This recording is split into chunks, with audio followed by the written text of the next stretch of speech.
Namaste, India. Glad to be back. And today I think I have my comments working. So I'm going to tell you, we'll continue our discussion on archaeology, ancient India, scientific evidence, what it means for our itihas, what it means for our grand narrative, and so on. What I want to tell you now is this. In 2017, we are going to do a world conference series on ancient Indian archaeology, recent discoveries, what are the scientific findings, and what is the implication for the Indian grand narrative. This is what we are going to discuss next year. We've started a Swadeshi Ontology conference series this year, and next month will be the first conference in IIT Madras that will be on Sheldon Pollock, critique of Sheldon Pollock. We'll probably do two conferences like that. And then next year in 2017, we will switch from Sheldon Pollock and his work on Sanskrit and what's wrong with it. We'll switch to ancient Indian archaeology, and we'll talk about, Mahindra Wat, and we'll talk about all the places in Haryana which are now being discovered, and Dholavira and Gujarat, and all these places, we'll talk about. So the group of people we want to bring together will be archaeologists, linguists, historians, art historians, people who know about genetics, so that we can put a comprehensive view together. The original History of Indian Science and Technology series that we did was done by Infinity Foundation. We had 10 years of conferences bringing people together. When we ran out of funds, we stopped. And now we've teamed up with Indus University in Ahmedabad, and they are a great partner, and they've taken over the lead in continuing this work. So we are going to put all our resources together. The old archaeology people we have, many new archaeology people are wanting to join in, Indus University and so on, and create this kind of a new conference for next year. And we want to bring in Sanskrit experts, text experts, people who know Vedic texts and itihas and all the stuff, Puranas, so that they can tell us how to interpret the archaeological findings. The problem we are having is the scientists don't know enough about our tradition, and people who know about the tradition aren't familiar with the latest scientific and discoveries, and then the genetics people are doing their own thing. So this is fragmented, and this needs to be brought together. That is our goal for 2017. Now, I want to take a few questions that came. The Ashutosh Sharma and Chirant Srinivas are saying about the Aryan theory, that the Westerners continue talking about it. What are the counter-arguments? In a nutshell, the counter-arguments are that an invasion means sudden destruction, but there is all the evidence that there is a gradual evolution, there is no abrupt change. So there is no destruction of the civilization, there is nothing like that. Secondly, there is continuity of symbols and rituals from that era till today. Okay, there's a lot of Hindu symbolism, Vedic symbolism found there. So the Vedic stuff did not originate elsewhere. Sanskrit did not come from elsewhere. Sanskrit and Vedas certainly originated together. And since this civilization based in India physically has those kind of symbolism evolving over time, continuously being used, obviously the two are similar. The two have a common origin. So there are plenty of evidences like that, including genetic evidence. And I want to bring this together in a more clear format, because right now it's very difficult for ordinary people to understand some of the latest scientific discoveries. So we are working on that. Yeah. Then somebody, Venkat Nalam, wants to know that are there separate Dravidian languages, given that many South Indian languages have common roots with Sanskrit. This is a good topic to discuss. Certainly Tamil is a great language, has its own history, its own past and grand literature, but certainly it is not in conflict with Sanskrit, and certainly it is not isolated from Sanskrit. The two have borrowed. The Sanskrit borrows from local languages, traditional Indian languages. They contribute words to Sanskrit, and Sanskrit contributes to them. So the literature also has moved back and forth in the sense that people have been bilingual. A lot of people have been bilingual. In my book, The Battle for Sanskrit, I talk about this idea of a kind of like an internet sharing knowledge across many nodes. This sort of thing has existed with Sanskrit and the local languages as well. There's someone, then there's Ranjan Menon. Ranjan Menon says, what is the chronology of Birrana? That is the correct pronunciation. They spell it as B-I-R-R, but actually it's Birrana. They don't know R maybe. So he wants to know what's the chronology and was it continuous and what is its relationship with today's villages in that area. We don't know the relationship with today's villages too much because we haven't dug up enough. It's just been recently discovered. But it's very clearly linked with the ancient other Vedic sites and other Harappan sites. And it's the oldest. It goes back to almost 10,000 years from now, 10,000 years old. Much older than the so-called 5,000-year-old civilization we mentioned. It is 10,000 years actually. Much old. It's older than Mehergarh in Pakistan, which earlier was considered to be the center and the starting point. But we now know that Haryana has older locations than anything in Pakistan. So, and probably we'll find things even older than that somewhere. So the chronology is very continuous. Things are shifting from one place to another, back and forth. You cannot say it is west moving to the east or east moving to the west because things are moving in different directions. This is a large space where new knowledge is created and shared across the whole space. So, so then there's a question by Prasanna Naresh Khakre and Shivesh Singh. Is Mahindra Parvat in Cambodia, which has been discovered, the same as the one mentioned in Ramayana? Now that's a very interesting question. Certainly the Mahindra Parvat discovered in Cambodia has Vishnu. I mean, it's a Vishnu place. There is a lot of Vaishnavism there and a lot of the local people, the mere fact they call it Mahindra Parvat. So how far back we can take it, because this city is 12th century and it's considered to be the largest empire in the world until in the 12th century. So how far back we can take it, we don't know because it hasn't been dug up enough. How far back and how do we relate it to Ramayana, we don't know. I do want to tell you that Ayodhya, there is an Ayodhya in Thailand also. There is a forest in Bali which they say is the Hanuman's monkeys are the descendants of Hanuman's monkeys are living in that forest, and you can see monkeys there. So many regions claim to be part of the narrative of Ramayana. So this is where scientists have to do more work. I mean, is it so that Hanuman in his journey went a certain distance, went a certain way? We don't know. Is it that in their imagination they want to be Hindu, they want to be part of the Ramayana narrative, and so they've named their local towns to be part of the Ramayana geography? We don't know. So I think this is the kind of research that nobody has done. People have looked in isolation, the history people doing their thing, and archaeologists doing their thing, and we need to bring all these together, which is what we're trying to do. Is Kailash Temple related to Angkor Wat? I don't know. I mean, I'll be very honest with you. I don't know. This is an interesting point.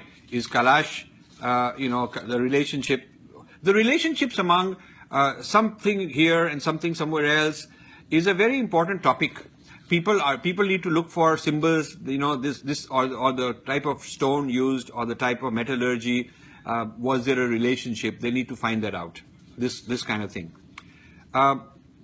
Somebody wants to know, Gyanendra Singh and Venkat Nalam, also Navneet Kaushya and Atharva Poundarik, they want to know where do you get more information from? How do we get involved? Well, you can write to us. You can volunteer for our conferences next year, and that will give you a lot of knowledge. Obviously, we need a lot of research done. We need to coordinate with many scientists, many archaeologists.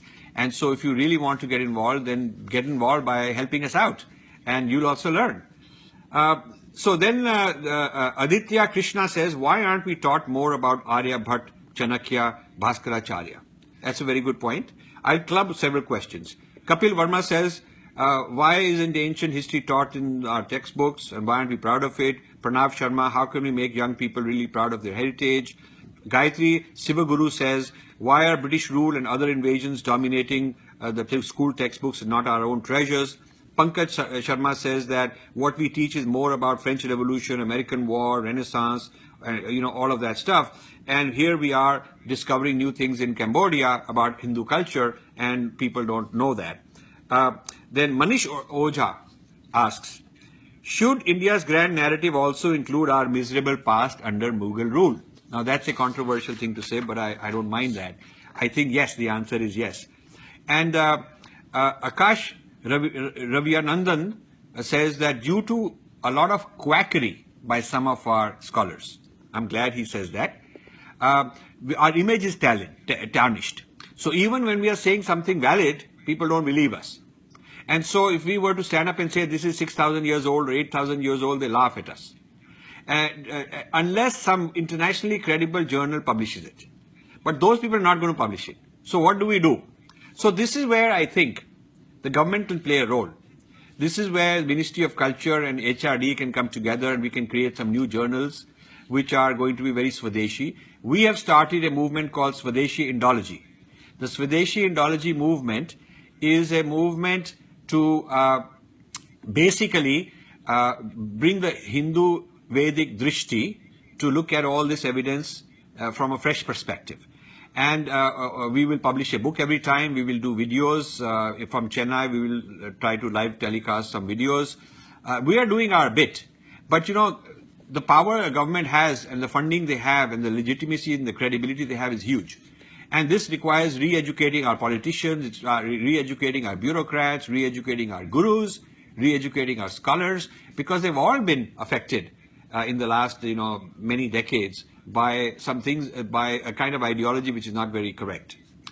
Then somebody says, Ridhima Soni and Shashank Shekhar Panda want to know, how do we tell our friends that Mahabharata and Ramayana are not some myth? And Surendra Reddy says, how do we counter Devdutt Patnaik's myth syndrome? So this business that Itihas and Purana are not true, they're not valid, they're false, and they're made up and chauvinistic and all that, you have to hit hard against it. And do not accept a partial compliment. If somebody comes and says it's all myth, but it is beautiful myth, okay? It is so nice and elegant, and the poetry is so nice, but it's myth ultimately. And don't mind, everybody else also has myth. All these primitive cultures do. You should not accept insincere, dishonest compliments because they're meant to undermine you. And so what you can do is, since you are informed about this problem, you should go and talk to your friends. I'm going to give you homework. I'm going to say that every week, each one of you should have at least one conversation with friends, family, somebody, where you take one of these issues, do your homework, whether you talk about Mahindra Parvat, whether you talk about the validation of Itihas in modern archaeology, whatever topic you choose, do your homework so you're not looking like somebody who's just a quack, and then argue. Now, you won't win the first time, you won't win the second time, but you will get better and better. As you argue more, you will become better at it. And then you will be able to share your experiences in videos, in writings, in blogs. That is how you become an activist with an intellectual foundation. So this is something you all can do. What should be the role of temples? That's the next group of questions. So Joshua Kanak Subramaniam says, why not religious heads and mathas join together and create awareness like Sri Shankaracharya did? And Aditya Krishna says, how can temples attract the youth today? Vandana Govil says, what role can temples play in preserving sites? You're absolutely right. Temples that are rich, have good management, have funding already, are not in trouble with the government controlling them, they should take this lead. I don't want to name because then, somebody thinks I'm picking on someone. But major Hindu establishments should take the lead in championing our heritage, funding this research. Like, for instance, our conference series. We could use sponsors. They can help us. We have to fly scholars here and there. They can pay for that. So that we have to publish, they can help us with that. We want to do documentaries, they can help us with that. So major temples ought to get involved in the intellectual dimensions beyond being just centers for bhakti. Bhakti is so important, and I'm a bhakt myself, but we have to do more than just that. So temples can play this role, and temples can also have ambassadors. They can train people to be good ambassadors and go around preaching. They can create like Hindu evangelists. They should do that. So Mahesh Sharma says, can government remove control from temples? Shivanand Gaudar says, recent discoveries in Cambodia, can the government of India help? Of course. The strange thing is the discoveries in Cambodia are done by archaeologists from Australia, Europe, and so on. And these are being published in Western journals. We don't know what they've missed out and what they've skipped and how they filtered. Indian press and Indian media are quoting the Western sources and saying this has been discovered according to this and that report. Why haven't NDTV sent their team? Why hasn't Times Now sent their team? Why not Times of India? Why isn't there, Ministry of Culture sent a team, researchers, come back and tell us about it first hand? Why second hand? So the priorities have to change. There is plenty of priority for, our media to send a big team to some event somewhere, but not for this kind of a thing, sending a team to Cambodia. So it's a shame. And Indian archaeologists are the ones who should be helping the Cambodian government. This is very important, because you don't know where the material is being taken. Probably it's been taken to Australia or Europe for checking it out and testing it, and maybe it'll never even go back, like so much of our material went to Western countries and we never got it back. So Indians have to own up to this heritage responsibility. It is not just something you enjoy. It is also something where you have your own responsibilities. You don't have just right to the heritage, you have responsibilities to the heritage. And we are not doing enough of that. So I wish more people would take this up in a serious way. So there is somebody says that minorities are running schools, but Hindus can't run schools. So this whole business of temples being under government control, there's a case in High Court, and we are waiting for the decision. We are hoping it will be a good decision. But the issue will be that the issue will be that when the temples are given back to from the government to Hindu organizations. Which Hindu organization? Will there be infighting? Do we have an organization in place? Should it be at the national level? Should it be every state having its own? And who's going to run it? How professional is the Hindu management in temples? We don't have a seminary, so how professional are the management skills? Legal, financial, administrative. It's not just being a pujari and knowing rituals. So it's like running a modern enterprise, modern corporate enterprise. We need such people. Do we have such people? Have we been training such people? So we should have, in preparation that we'll get the temples back, the large, rich temples should be training a whole, group of young professionals to become administrators, managers, chief executives in various temple organizations. So then we can go to the courts and say, we are ready. We want to take it back. Otherwise, if we take it back and there's a big scandal, there's some kind of a financial scandal, corruption scandal, infighting, legal squabble, it will be worse than if we just left it. Because if we leave it with the government, at least we have a danda, we can keep criticizing them. The moment we take it, then the whole media and the secular brigade and the Hindu phobics will have a danda on us. Because they'll say that, look, these Hindus don't know how to run the show. So my concern is that we will be given control soon. I'm happy, that's the good news. My concern is that we may not be ready in terms of getting our own act together. So this is a concern. Now, is there a role for Akhada Parishad? Because Akhada Parishad has a lot of traditional authority. And Akhada Parishad also, its members together own several lakh temples. But I'm not sure how sophisticated they are in modern management. So I'm going to, during this forthcoming trip to India, I'm going to meet the president of the Akhada Parishad, the head of the All India Akhada Parishad, and discuss these issues, see if they need help and where can we get them help from, and counsel them on what are some of the issues. Hindu temple management needs standards, audit, scrutiny. They need to be decentralized, yet there need to be some common standards. So have we developed what are the good management standards? What are like the ISO standards for Hindu temple management? We need to do that. Rather than saying, okay, some UN will tell us, or some foreign Harvard business school or something will tell us how to run temples. We ought to be developing this ourselves. So the professionalism in management needs to be brought. And there needs to be broader responsibility than just managing the bhakti aspect inside a temple. My feeling is that the large, rich temples have the resources and the management savvy. They should provide nurturing and mentorship to the small temples. So big temples should adopt in their region small temples. Let them be independent. Don't try to take them over.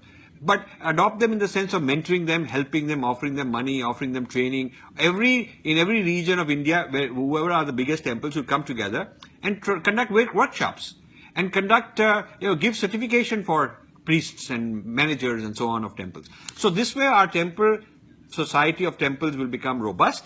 We'll be able to dictate terms with the government or media or anybody. There should be media savvy also in these temples. And there should be comparative religion taught. Purva Paksha taught. So all of this could be done if the temples could get their act together.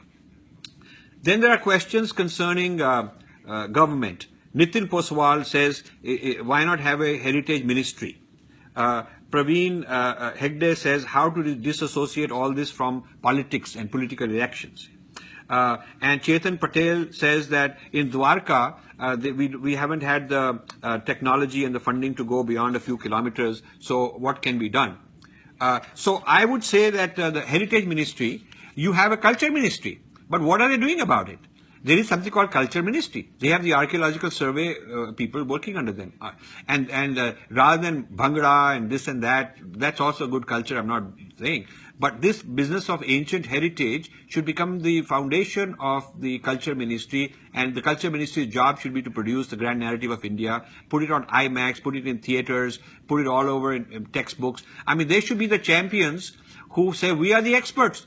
We will tell this to the HRD people. They should teach, but we will tell them what to teach. We will tell this to the Ministry of External Affairs. They should project it all over the world. But we are the expert to tell them what it is to be projected. They haven't done that. At least I'm not aware that they have done that. So to disassociate it from politics, what they can do is create independent organizations, give them enough corpus of funding so that whoever comes, cannot tamper, and make them autonomous, have a board that self-appoints, or have enough people from various Hindu mathas and so on that are on these boards, so that they can be running even if a new government came which was different in ideology. And as far as the funding for Dwarka and so on is concerned, the government has money, and the government does spend money. It's up to the government to say we're going to increase the funding for these 5, 6, 10 top tier archaeological sites. The government should identify the top tier archaeological sites and say these sites it's like putting man on the moon for the United States. Okay, we are going to get to the bottom of all the evidence there is concerning our heritage, put it together from all the different scientific disciplines with history and all that, produce the grand narrative of ancient India, put it all over the place. This is like putting man on the moon. It's a mission that has to be completed by this date, and we are willing to put whatever it takes. That's the kind of commitment which will make a difference. Otherwise, we could keep talking about it for a long time. So I will conclude by saying that there's a question by Vinay Chawla which says, what made Hinduism withstand this battle for such a long period, and what is the reason now that Hinduism is getting weak? Now this is very important, because we keep saying we withstood this battle, so we're okay. But things have changed. Globalization wasn't there. So people were not moving from the Islamic nexus or the Christian nexus or the Marxist nexus in and out of India so much, because it's the age of globalization. There wasn't so much foreign intervention in the early days. When an invader came, they came here and they settled here, and they were not so connected with their home base. But today, everybody's online, and money is transferring. People are being trained from here, and their knowledge is being transferred. So we are insecure today compared to the past, because we are not ready for globalization while our opponents are. They are more export-oriented, aggressive, expansion-oriented. We are not. We haven't had that ideology, so we are being invaded, literally, and we don't even know how to understand it properly. And we would rather avoid it. We would rather wish that it goes away. So that is an imbalance that we are facing right now. We are also suffering because we don't have proper institutions, management, professionalism. Okay, so we need more public intervention by people like you. We need activism. And instead of you blindly following the political leaders, you should question them. Instead of you blindly following the gurus no matter what they say, in your particular organization. Have a lot of respect. Bow to the gurus. Touch their feet. Tell them we absolutely like and will protect you. But here are some issues we want you to address. Do it in a polite way, in a decent way. Ask them to help us out because they are the ones who are able to help us out. Okay? So I will conclude by just telling you that next Saturday, I'll be the keynote speaker at the International Yoga Day in Philadelphia. I'm not sure they'll have the technology for a live update. I will try. Otherwise, we'll record and put it up later.